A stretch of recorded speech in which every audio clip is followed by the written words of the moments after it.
You ask Tiger to solve. This deals with linear equations with one unknown. The final result is f equals 18. Let's solve it step by step. Simplify the expression. Break up the fraction.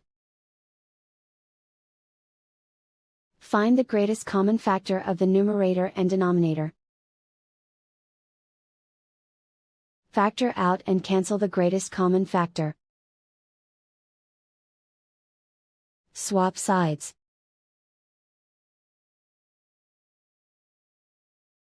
Group all constants on the right side of the equation. Add 1/2 to both sides. Combine the fractions. Combine the numerators.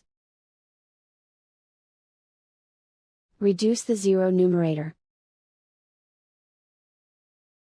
Simplify the arithmetic.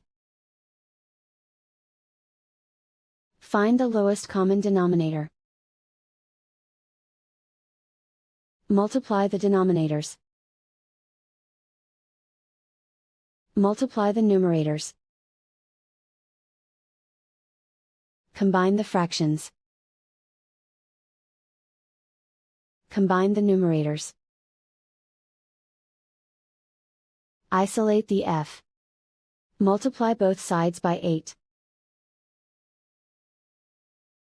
Group like terms. Multiply the coefficients. Simplify the fraction. Multiply the fractions. Simplify the arithmetic. And so the final result is f equals 18.